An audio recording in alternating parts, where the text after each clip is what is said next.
晚间好，欢迎回到鬼影档案馆，我是鬼影，戴上你的耳机，准备迎接梦魇吧。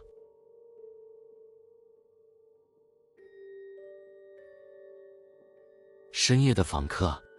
那天夜里，雨下得又急又密，水珠沿着窗户玻璃滑落，仿佛无数冰冷的手指在表面轻轻划过。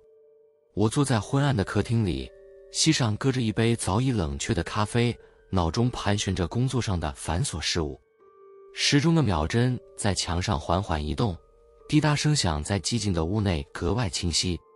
忽然，门铃刺耳地响起，在静谧的夜晚里仿佛惊雷。我猛然起身，疑惑地皱起眉头。这么晚了，谁会来访？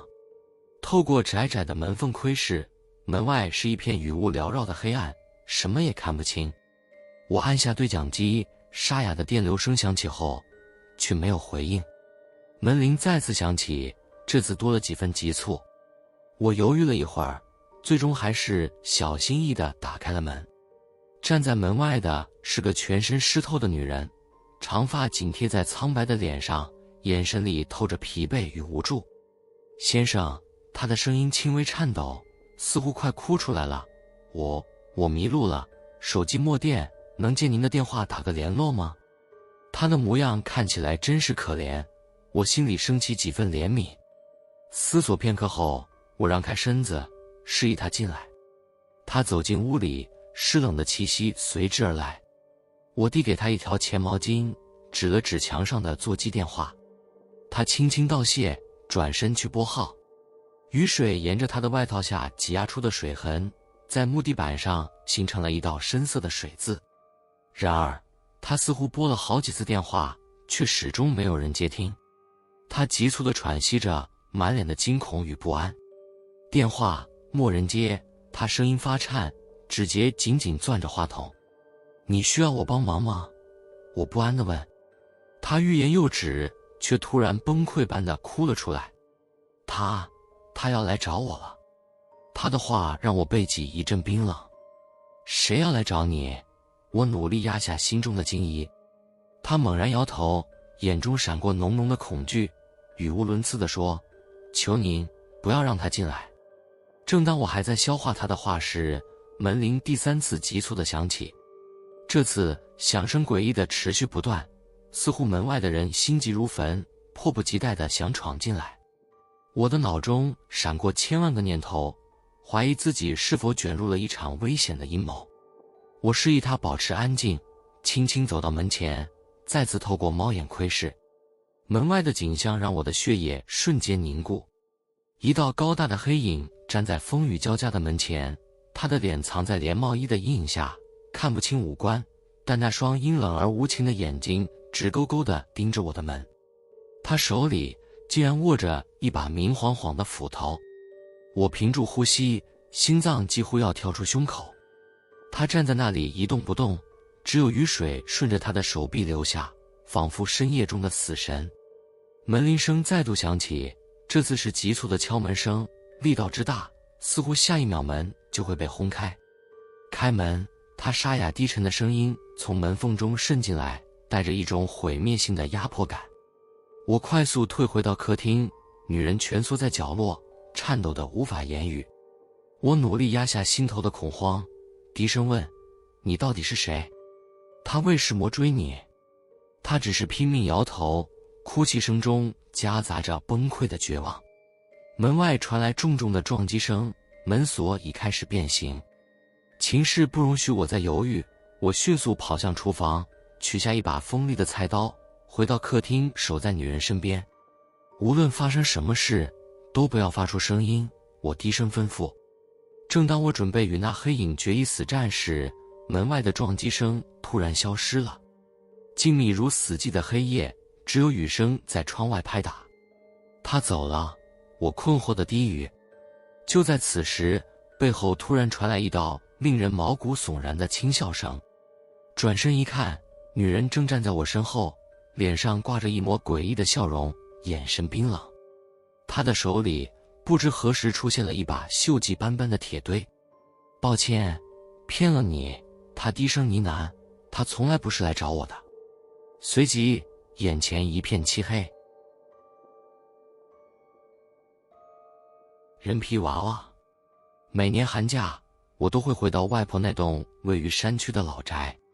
那是栋古老的3层木屋，伫立在浓密的森林边缘，周围被参天古木环绕，树影斑驳，阳光难以穿透。小时候，我很喜欢在那里度假，因为外婆总是做好吃的点心，还有一个满是旧玩具的储物间。今年寒假，家里临时有事，只有我一个人回来。外婆依旧慈祥和蔼，只是岁月在她脸上刻下更深的皱纹。寒夜里，老旧的壁炉燃着暖火，但总有一种说不出的阴冷气息在屋子里游荡。吃完晚餐后，外婆有些疲倦，早早回房休息。我一个人待在昏黄的客厅里，盯着炉火发呆。忽然，一阵轻微的脚步声从楼上传来，仿佛有人在缓慢地踱步。外婆，我朝楼上喊了一声，没有人回应。脚步声戛然而止。或许是房子的老木板在热胀冷缩吧，我心里这么安慰自己，却仍然觉得有点不对劲。寒风在窗外呼啸，远处的树影在月光下摇曳不止，仿佛无声的幽灵在游荡。为了分散注意力，我决定上楼到那间旧储物间看看。储物间里满是旧玩具和古老的娃娃，是我童年记忆中最喜欢的地方。然而，当我推开吱呀作响的房门时，心里的寒意瞬间升起。房间里的摆设和记忆中一样，但每个娃娃的眼睛却彷佛盯着我，他们的目光空洞暗淡，却透着某种异样的神情。我吞了吞口水，艰难地移开视线，假装没看到。就在这时，我瞥见房间角落里摆放着一个我从未见过的巨大娃娃。那是一个身高几乎和真人差不多的女孩娃娃，穿着破旧的洋装，长长的黑发垂落到胸前。她的脸上画着苍白的颜料，但五官却细致的异常，仿佛是真人脸上覆了一层厚厚的粉。最让我毛骨悚然的是她的眼睛，那些眼睛晶莹透亮，没有普通娃娃的呆滞之感，反而带着一种说不出的哀伤与憎恨，死死地瞪着我。我僵硬地站在原地，脑中闪过各种古怪的念头。外婆什么时候多了这样一个娃娃？为什么我从来没见过？就在这时，那双诡异的眼睛微微动了一下，我的呼吸瞬间停滞。错觉，一定是错觉。然而，当我试图说服自己时，那个巨大娃娃的头竟然缓缓地转向我，嘴角一点点地裂开，露出一抹诡异的微笑。一阵撕裂般的寒意直冲我的脊椎，我失声尖叫，疯狂地转身冲出房间，几乎跌下楼梯。脚步踉跄间，我惊恐地回头看去，楼梯口什么都没有。我疯狂地喘息，双手发抖，几乎摔倒在客厅地板上。这时，楼上的地板再次发出咯吱的声音，仿佛有什么东西在慢慢地靠近。外婆，我尖声呼喊，拼命跑向外婆的房间。房门敞开，床铺上却空无一人，被褥整整齐齐，没有丝毫睡过的痕迹。外婆，我的声音带着颤抖。房间深处的阴影里传来一阵奇怪的湿润的拖曳声，仿佛有人正拖着一具沉重的物体慢慢移动。我战战兢兢地向前走了一步，伸手掀开床边的窗帘。地板上是外婆干枯的尸体，脸上皮肤被硬生生剥掉，双眼圆睁，满是惊恐。我僵立当场，身体发软，脑袋里一片空白。这时，身后传来那个熟悉的诡异的女孩声音：“你也要和我玩，永远。”我转身，最后看到的是那张苍白扭曲、没有皮肤的脸正贴在我面前，裂开的嘴角中发出癫狂的笑声。黑暗无情地吞噬了我的视线。